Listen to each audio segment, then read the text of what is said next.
People be careful what to say. In other words, watch that, not watch thy language. I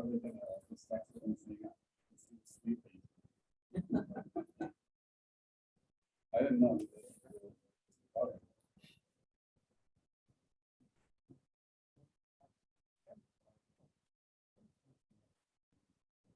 Okay.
So when is this next program supposed to come up?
Well, I think our audio came up, so that's a good signal.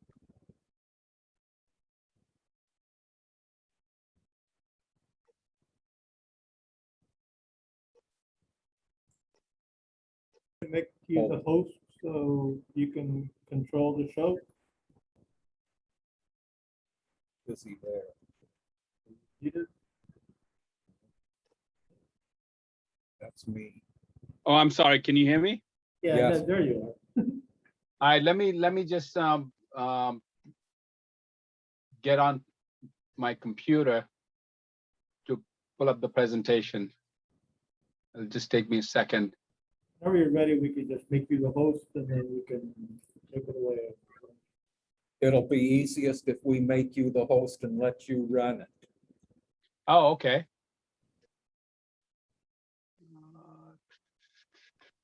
Okay, share screen. Let me see.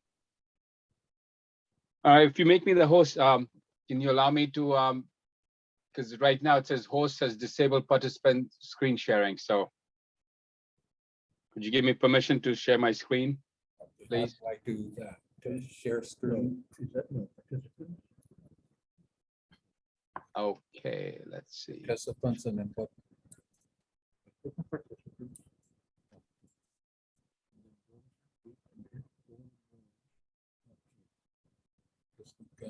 Let me know when you have. Make host. So there are two Sandeeps. Go to the second one. Okay. Click on that one, go more.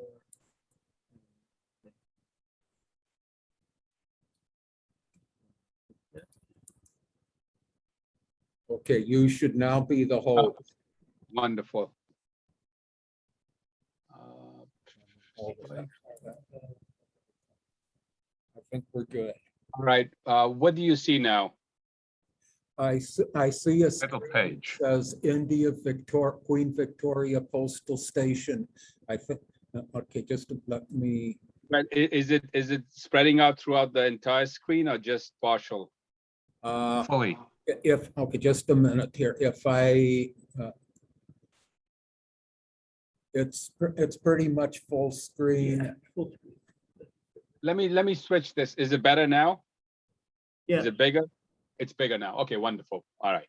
That's where I'll keep it. This bit down at the bottom where of participants, and it will go away eventually. Click on that. No, it didn't. It will. We got this. All right. So, Colin, you let me know when you want me to start. I would say it's 7:32. I think we're 2 minutes into your time, and SEAPEX show is here. So I would say the floor is yours. Go ahead, and Sandeep will do questions at the end. Wonderful. If I may interrupt, we only have 3 people in the room. Maybe we might want to wait a couple more minutes and see if more people show up. Sure. I'm not Okay. going anywhere.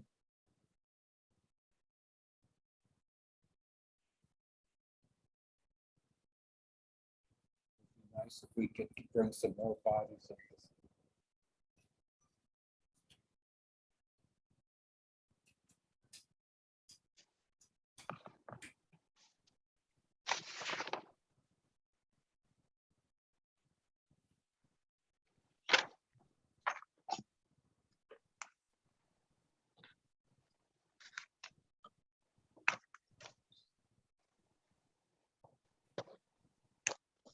Unfortunately, just before the last program got ended, we lost our internet connection, and then I think a lot of people gave up on us. So I guess we might as well let you start anytime you wish. Well, do you really want me to do it now? If we don't have anybody, if nobody's interested, then Well, has anybody logged in online? John wins, myself. I think what happened, what you said is true, because it seemed to freeze. The picture seemed to freeze towards the end of John's talk, and I think that may have, as you say, disrupted people a little bit. Yeah, and these things, we lost the internet here at the center, and well, these things happen sometimes, but. well, I mean, Well, I don't want to bore you guys over there. If it's just, I mean, I Well, can. Sandeep, reschedule. Sandeep, the thing I would say is it's being recorded, or you will be recorded for posterity. So, you know, maybe later over the weekend, other people will take a look. So, and bearing in mind, I don't know what time it is in India. It's very early in the So morning. I would say, you know, let's get going, let's get it recorded and up on the website. And when they Right. do the virtual show, because they have the virtual exhibition coming after the in-person exhibition, I'm Right. sure a lot more people are going to look at the presentations at that stage. Unless you'd rather me do it during the virtual, it's up to you. No, let's No, go ahead and do it right now. All right, wonderful. All right, so I'm going to start off by saying thank you very much for the opportunity. Thanks to Carol for asking me, and of course, thanks to Colin. I'm going to start off by acknowledging two very important collectors of postal stationery that have really mentored me for quite some time. One is Mr. Ajit Singhi in India, and the other, of course, Mr. Wayne Manuz in California. With that, let's get right into it. This is an item I have on the very first page of my exhibit. It's a really unusual and interesting item in the sense that it's the only known proof of dies from two different countries on one card. I know it's creased in the middle, so but it is one piece. Basically, it's the first envelope of Ceylon and the first envelope of India. Proof impressions taken on a single piece of paper.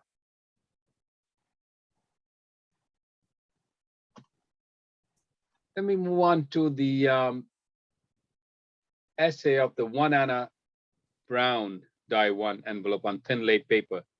The same size envelope was issued in 1856 in the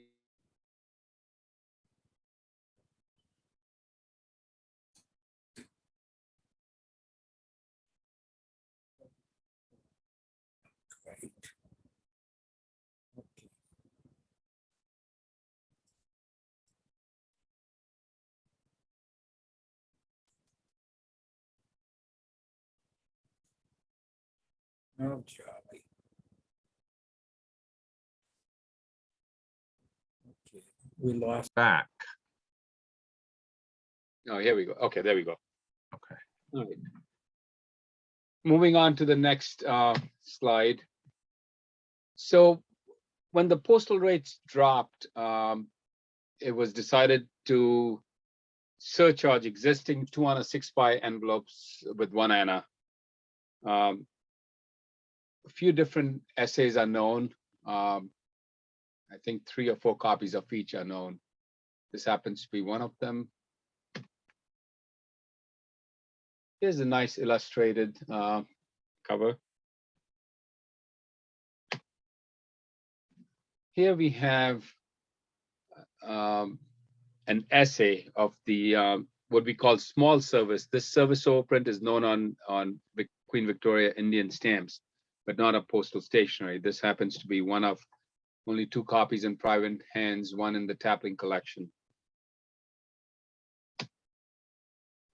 Here we have a unique example of what we call large service. Now, again, this service overprint is known on Victorian stamps, but not on postal stationery. This is believed to be the unique example in private hands. There's one in the Tapling collection.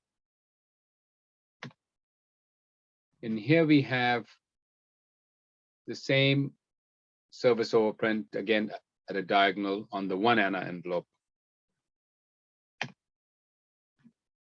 Here's something I discovered. Chinese Expeditionary Force overprints were made during the Boxer Rebellion, and these were sent to China. This happens to be one that was not recorded previously.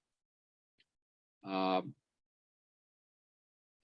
I now believe I'm aware of one other copy in my friend's collection. It is generally believed that only 10 copies of each of these 9 postal stationeries were produced. They're considered to be of proof status, as these were never sent to China.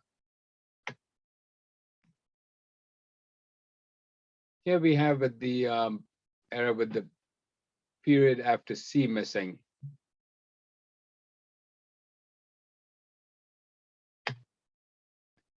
And here's one which is registered with the period after F missing this time. Here we have the only known set of 4 specimens of letter cards that were proposed but never went through. As you can see, the idea was floated. These were produced, sent for approval to the India office, but the idea of India issuing letter cards was since then dropped.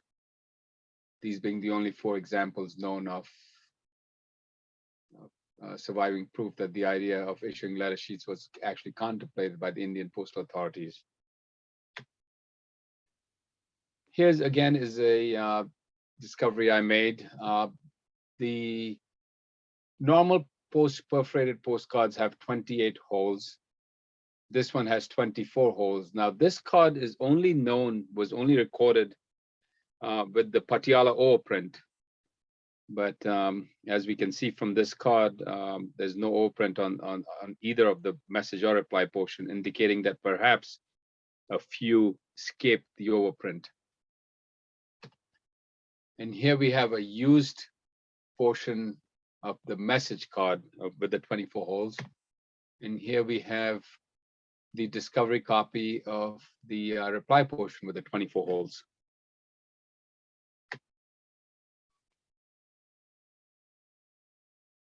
This is the Victorian UPU postcard with the reply portion being produced to be used by the recipient in the foreign country and use it as postage prepaid to send it back to India. This happens to be one of 3 known examples of this particular reply card used back from a foreign country back to India. Most UPU reply card, Victorian UPU reply cards that one comes across are basically halves being used from India on the outward journey. Very rarely do you see incoming reply cards properly used for what they were intended for. Here we have an interesting usage by accident. It went through the post. It's the reply portion of a Victoria Quarana inland postcard, used from Queenstown, Ireland. I suppose it went through because if you look at the bottom card, that's the proper GB halfpenny postcard. Now the color looks pretty similar. The crest looks kind of the same. So I think it just accidentally went through without anybody really realizing. Now here we have another reply card. This happens to be one of two known examples of this particular postcard, PC6, used from a foreign country back to India, in this case from London. And here we have a really unusual example of the Victorian postcard, but in blue. What's really interesting about it is at that time when it was mailed, some point it was realized that there's a problem with this card being the color, most likely because of the color, and it was held back. It was sent from Malwa to Rawalpindi, and it was then forwarded to the Inspector General's office with the strike and violet that the postcard was forwarded to, most likely due to the postcard being in blue color instead of brown. After examination by the Inspector General's office, the postcard was delivered to the addressee.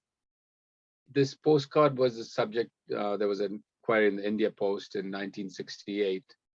And this happens to be the only known example of this Quarana postcard in blue. And here we have an interesting usage of the Victorian card being sent to the Philippines. And it's been uprated with the half anna, totaling 3/4 anna, which was still short by a 1/4 anna, the rate at that time being 1 anna. So it was sent via Hong Kong to Manila, and postage due of 2.5 centimes was converted to 1 cent, and a Philippines 1 cent postage due was affixed to the card. Happens to be the only known combination of Indian postal station, Victorian postal station with Philippines adhesive.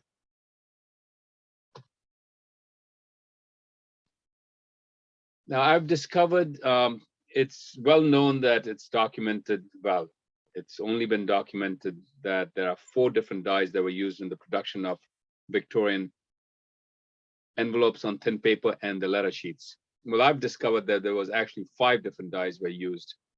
Dye 6 was used, and I'll go through the characteristics. It's a mighty rare. I think what happened was the paper that was used to produce dye 6 was on laid paper without chain lines. With the absence of chain lines, what happened, what I've noticed happened to the used sheets that I've come across is that the dye actually separates from the strike, from the metal dye. It actually tears off from the paper. And I think early on, it must have been realized that it was, the problem must have been recognized, and I'm assuming these were all recalled, the dye 6, but there's no record anywhere of it. But clearly it has certain characteristic flaws, as do all other dyes, all the other 4 dyes. There's a white dot by the nose. There's a white dot above the H of half. There's flaw under the letter L of half. And the embossing is in a distinct milky blue shade. It's not been recorded anywhere. I do have it in mint, used, and with specimen. Now, what's interesting is that the specimen examples that we know of, and there's a few of them known, maybe about 15 or so, with specimen overprint. It's ironic that nobody has realized that all specimens were produced on dye 6. Because usually the word specimen runs right across where the dye 6 is on the bust of the neck. So I think that may be one reason why nobody really previously realized that the specimen overprinted on letter sheets are actually dye 6.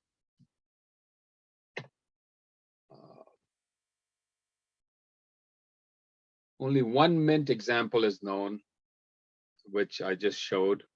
5 used and less than 10, or well, I said 15, but I guess I've written 10 over here, so maybe it's closer to 10 than 15.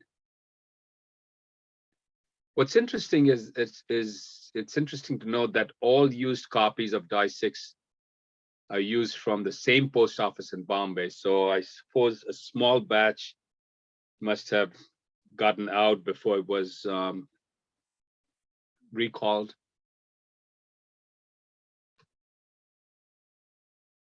And here's the unique unused example of Die 6. And here we have a used example of Die 6. As you can see, if you look at the ink shade, it's a very distinct milky blue. Then we come to the interesting embossing on the side of the letter sheet. The normal embossing was this lozenge shape. It says Delarue and Company, London.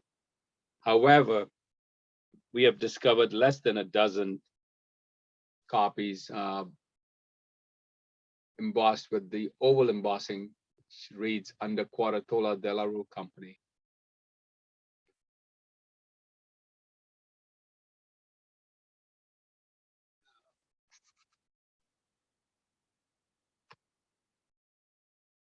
Direct Lang in his book writes, first, there's an elusive oval imprint.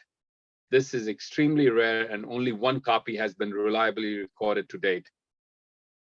Well, I have taken a census and I can confirm that a total of 5, not 1, have been recorded to date. 3 with Die 1 and 2 with Die 2. I think 1 more has been discovered since then, so I should change this number to 6 instead of 5. Here's one of my 2 examples of the under Quadratola embossing. And here's the other one in my collection. And this is the only one known with the embossing going to an overseas destination.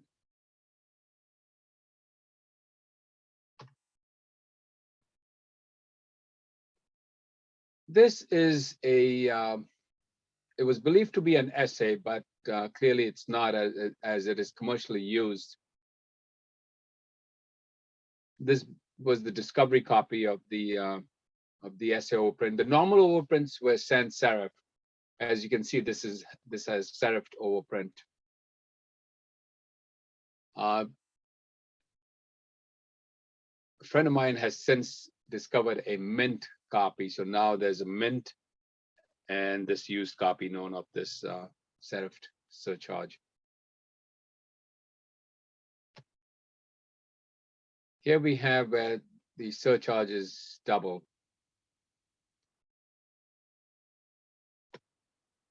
And here we have a surcharge where the O of 1 is missing. It must have dropped out.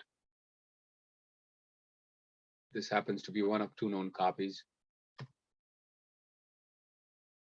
And here we have where the O of 1 has been inserted by hand. As you can see, the O is at a diagonal, at an angle. And here we have one, again, another reply card. Now this is PN PC10, used from Italy back to India. And here we have a card with the message and reply portion intact from the Second Boer War. The card was sent to a Boer War regiment, which arrived with arrival CDs forwarded to London and then again redirected to Kendal.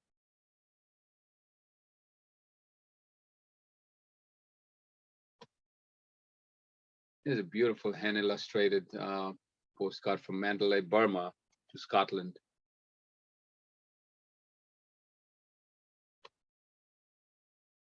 And here we have the only known example of PC15 this time, used from Switzerland back to India.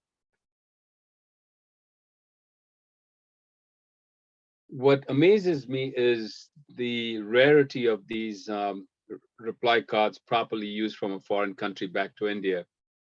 because these cards were issued in large quantities. Why these things are so rare, I've just never been able to understand.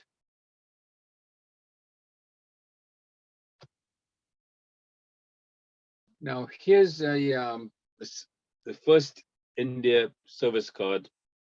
Type 1 is the normal type which has been recorded in books, but I've discovered what I call type 2, where the service overprint measures 22.25 millimeters instead of 21 millimeters. Quite a big difference.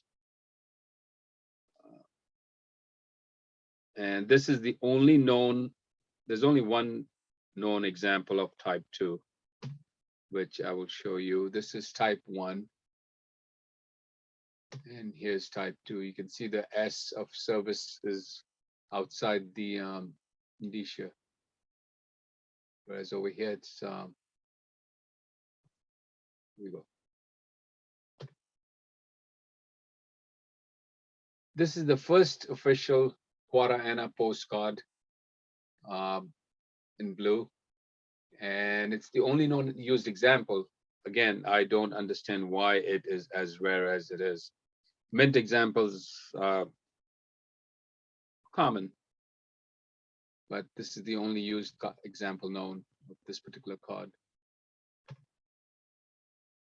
It's interesting. It was sent to Australia. They uprated it to half anna and a quarter anna plus quarter anna, made it half anna, but it was still short because the rate was 1 anna, so it was short 5 centimes.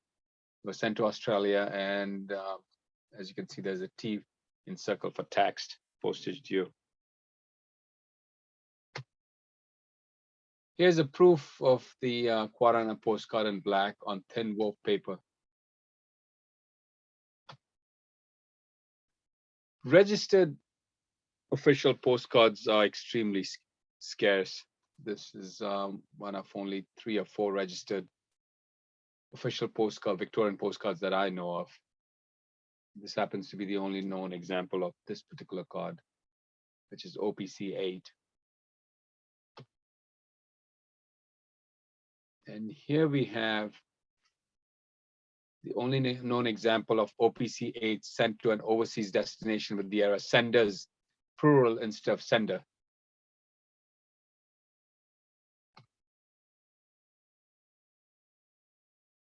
Again, from the Chinese Expeditionary Forces. This happens to be the only known commercially used postcard with message and reply portion intact.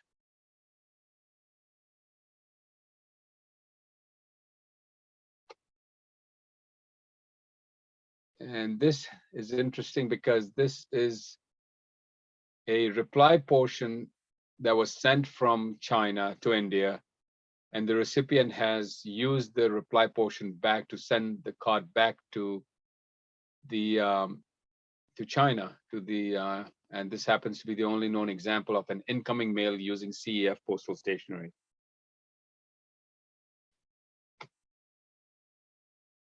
Here we have the error of OEF instead of CEF. And this happens to be on a registered postcard.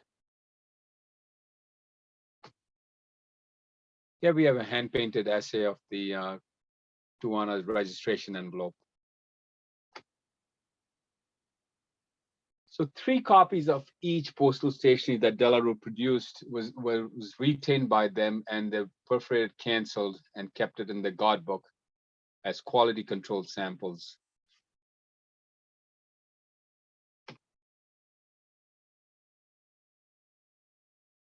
Here's just a very pretty registration envelope. If you notice, it's been reduced in size. It was folded by the sender to hold whatever was in there together, but it's beautiful to see the marginal copies of the 2 rupees and 3 rupee Victorian stamps. And here we have a combination cover of Victorian registration envelope in combination with Poon stamps going to Singapore. I think Ravi would appreciate this one.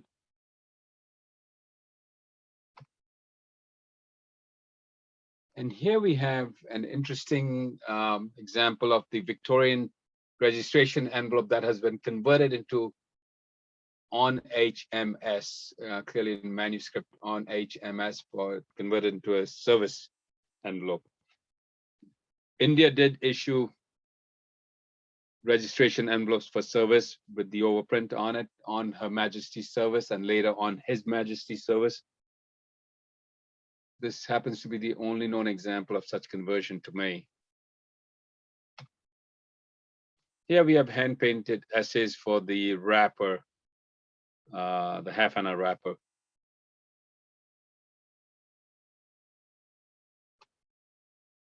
And here we have a proof of the wrapper. And here we have a proof of the wrapper band for approval.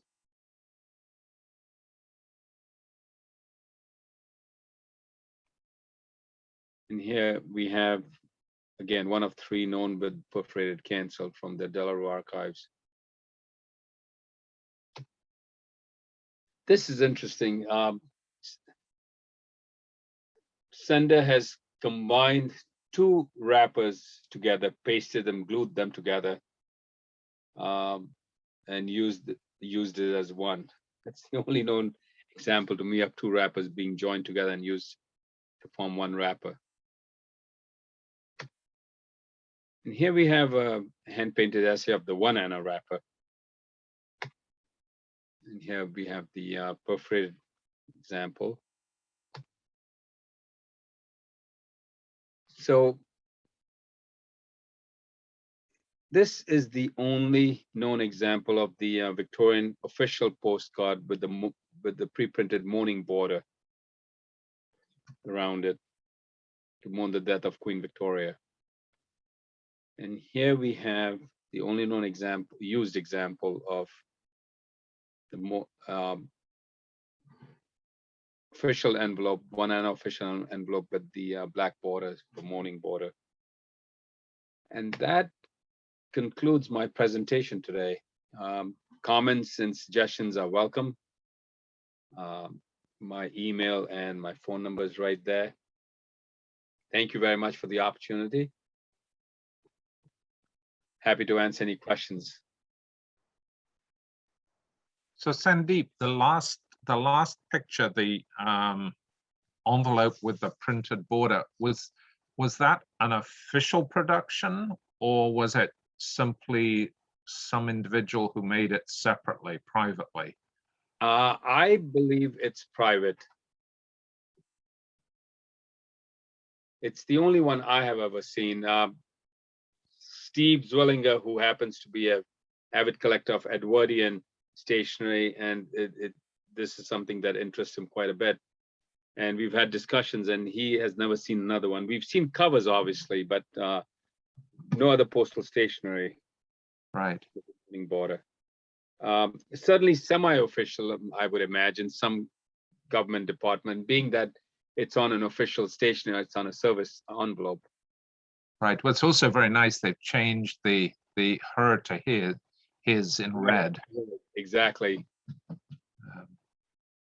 Just a really pretty. This is how I end my Victorian exhibit. This is the last item on the last page of my exhibit, to show the death of Queen Victoria, the mourning of Queen Victoria's death.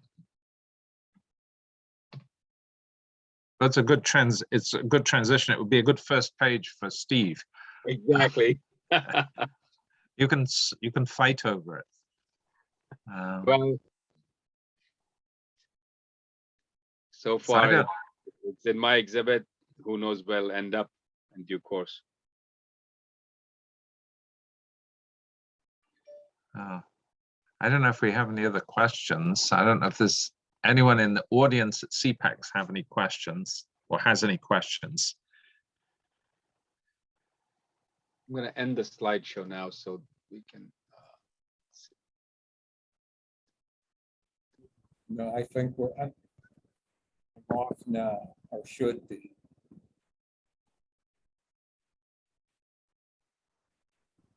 I think it's just the 3 of us. The 3 of No, there's others in the SEAPEX room. Oh, okay. Five of us, and there's about five of us here in the studio audience. Oh, okay. All right. You know, Sandeep, this is a technology at its best. We have the people in the room there, and then those of us who are not in the room, we're able to do it. It's kind of like in Denver, where they use the cell phone to do a WhatsApp call to India. I don't know if you remember. Oh, yes, I do. That was pre-Zoom. Then things were even more rudimentary. You know, I think it was Ajit was standing there or holding his cell phone and trying to transmit the presentations to Right. India. I do remember that very well.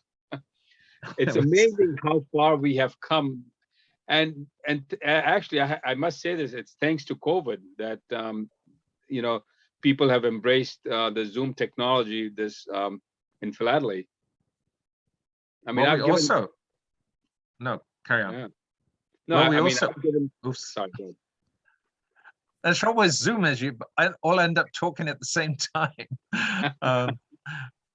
No, we've also benefited from the online exhibitions, the online exhibiting, the Phila Virtue show, which was, oh my goodness, was that earlier this year or last year? I don't It even was remember last year now. already. Yeah. And I mean,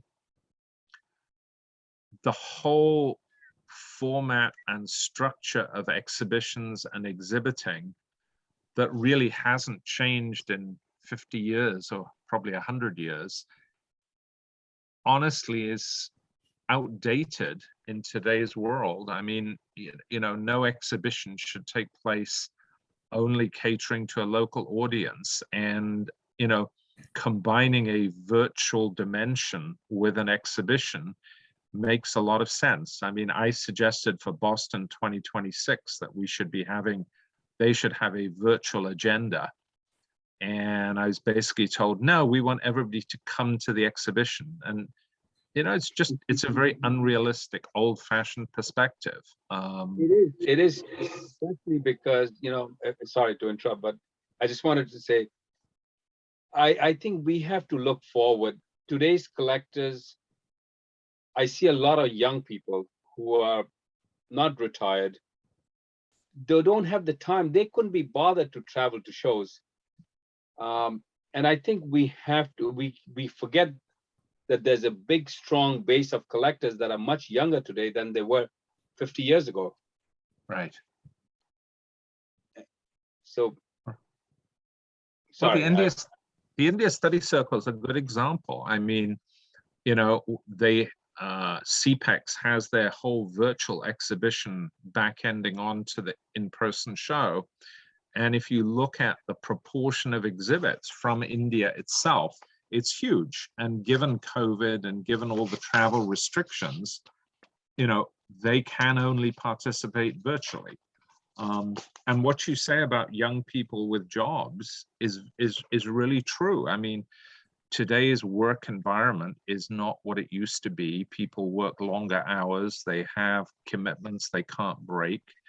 You know, we have to find a way of accommodating their needs too. I mean, it's not just a hobby for, you know, old white men. You know, it's I think what SEAPEX did was wonderful. I think it's a great idea to have a virtual show in conjunction. I think that should be the model that other shows should look into and say embrace it, because I think it gives everybody a really good opportunity to you know, to participate. Otherwise, it, like you said, it becomes a local event. right.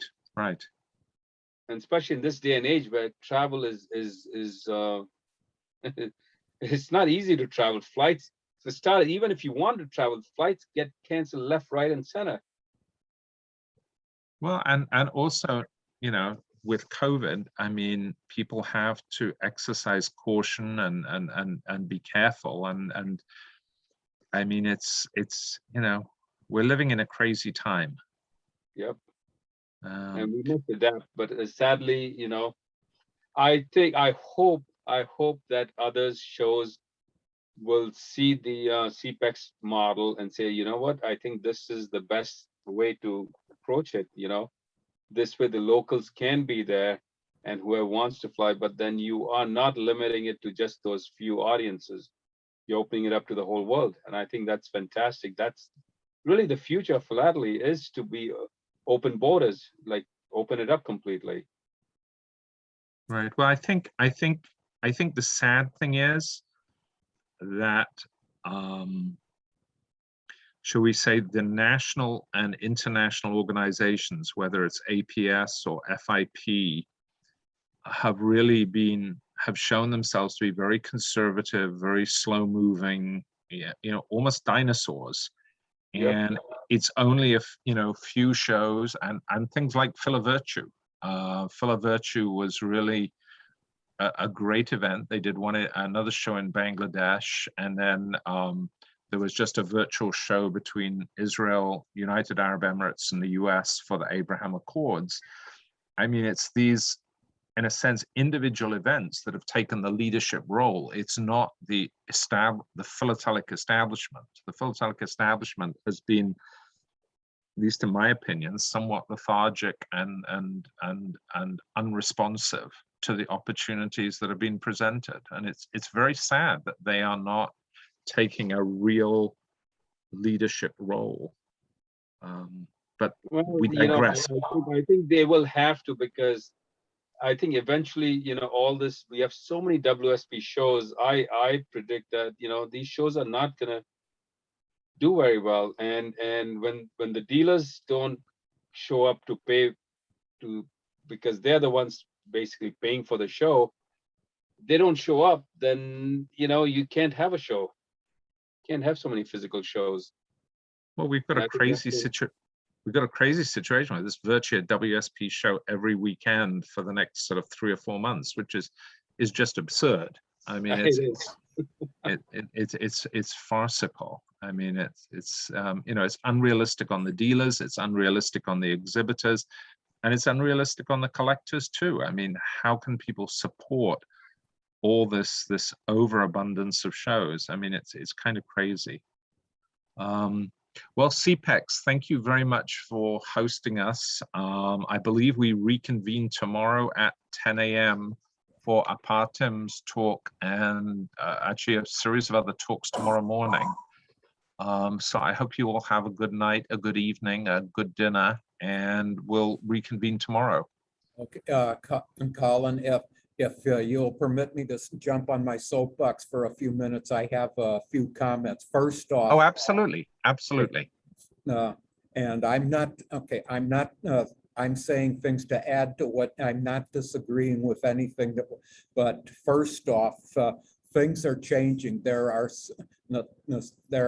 a series of interviews with some younger stamp dealers at the Great American Stamp Show in Chicago, which are quite mind-opening, and I would direct people's attention to them and suggest that you watch them. And I'm out of my offices in Portland, I'm sorry, but when I get back to my office in Portland, I will send you a list of them to look at. But things are changing, and like it or not, sad but true, but because of COVID-19, Zoom meetings are in a status that they were not just 6 months ago.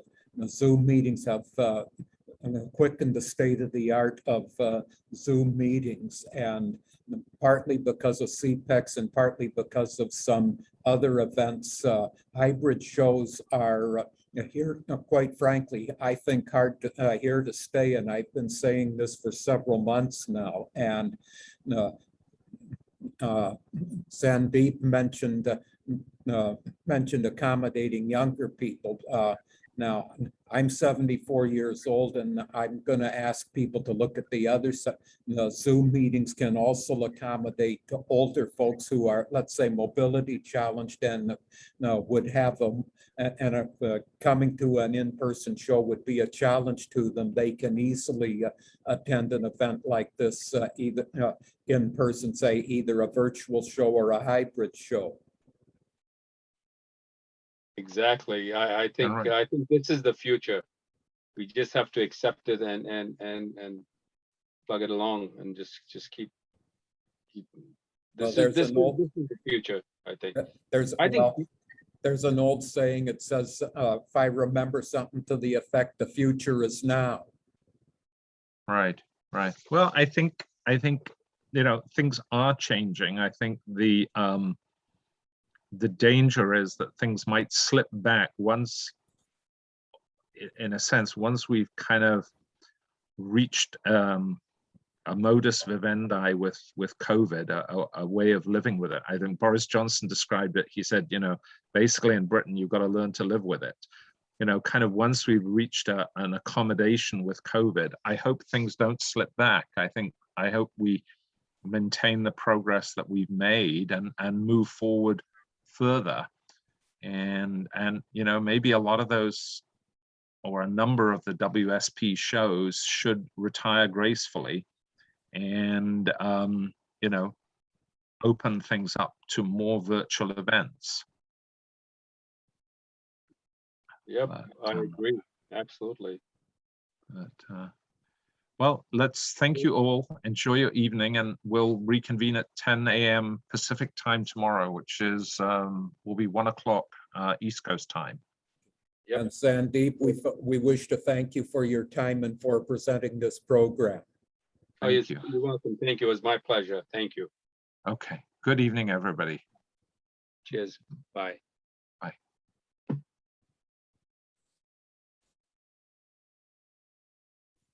Okay, I think we can shut this thing down and clean it up. Well, I feel like I'm an amateur and a fish out of water. Yeah, I know.